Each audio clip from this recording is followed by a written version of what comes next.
What is up, Preston Outdoors fans? We got some tackle, camera stand. We're going to go out to the end of the dock here. We're going to do a little bit different style of video for you guys today. Alright guys, in today's video we're going to be going over, like I said, this is a different style video. I want to talk to you guys about, this is more geared towards the people that don't have a boat, or you're going to a friend's house or a relative's place, and anywhere you're going to be fishing off, say, not so much the bank as it is a dock. Here I'm at the end of the dock here at the cabin on Lake Ida, and say I don't want to drag the boat out, or I have limited amount of time and I can't get out on the lake, main lake itself, but you can still catch fish and be successful fishing off the end of a dock. So this is kind of geared toward those people that say you have a boat or some scenario where you find yourself fishing off the end of the dock, and when I've come down to different people's lake cabins, you don't have the storage to bring 10-15 rods. So what I've broken it down to is kind of three main styles of baits I would throw right away, and if I had to bring one rod, the general rule to cover all three of these styles that I would be comfortable with and be successful catching fish with.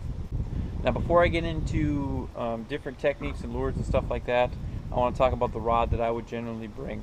I'm going to be bringing a medium heavy spinning rod, and I'll get into that a little bit later, why spinning and not bait caster, and this is my personal preference. If you feel more comfortable after hearing all the different styles of baits I have that I'll be telling you about throwing a bait caster, go ahead and do it. But for me, it's going to be a medium heavy.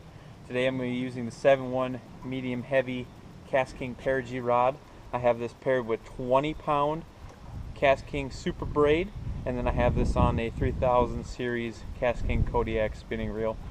And I'm going to be using braid for all three of these techniques. If I was fishing in a different scenario, I probably would, maybe use fluorocarbon or something. But if I'm limited to a small tackle box and one rod, this is the setup I'm going to be bringing. So right away, we're going to talk about each water column scenario. And first, of course, we're going to start on top.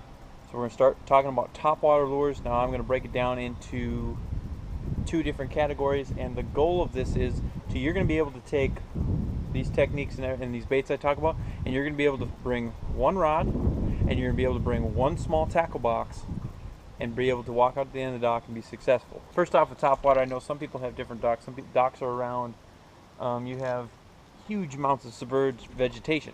Well, either way, what I'm going to start off with, I'm going to use a topwater frog or topwater mouse, whatever you feel like, just something that's weedless and that's going to sit on top. If you have a lot of some emergent vegetation to where something with drop hooks or that isn't weedless would get snagged up on, a frog is going to make you very successful. But again, if you're not around a lot of submerged vegetation and it's a little ripply like it is here out today, doesn't mean you can't be successful using topwater. But here I have a bladed bait with big hooks on it, to where if you're fishing around emergent vegetation, you're going to get snagged up, and that's for sure. So these are both topwater, but just different ways of going about it depending on your situation. Alright, moving from the top, or the surface of the water column, we're going to move just a little bit lower, and this bait depends on how long you want to wait and sink, but it's just your classic spinner bait. Here I just have a Colorado spinner bait. Color doesn't seem to matter, white and chartreuse, yellow, whatever color spinner bait you want to throw. But again, with this one, same rod setup.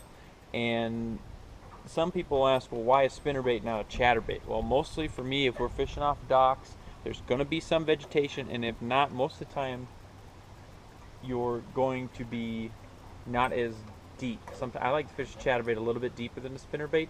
A chatterbait will work just fine, but today's video, something underneath the water, like spinnerbait, chatterbait, something like that. Now, not necessarily my bottom, but more my finesse technique that I'm going to be using fishing off the dock here is not just a plain hook. I'll be using a Senko style bait. With this, I'm just going to Texas rig, put it through the nose a little bit, pop it out, thread it on.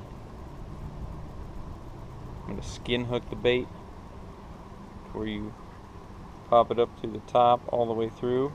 I'm going to pull it back and actually hook it right in there in that side, and so now it's weedless. So there you have it. Those are the baits that I'm going to be using if I'm fishing off a dock and I'm limited to rods, reel, and tackle and everything like that. And it just makes it easier in case there's a friend that wants to join you on the dock, or a family member, something like that. You don't have 10 rods sitting over there and 10, 15 tackle boxes with different tackle and stuff. So most of the time it's one rod and one little tackle box that I have all set up just for fishing off the end of the dock. So I hope you guys find this video informational. I know not all of us have the opportunity to go fish off a boat, and if you do have a boat like myself, I don't have the opportunity to fish off my boat all the time due to time and weather, whatever circumstances and what have you. So I want to thank you guys for watching. I hope you learned something. Hope you just take this and can duplicate with and you have success. And I want you guys to tune in next time to Preston Outdoors.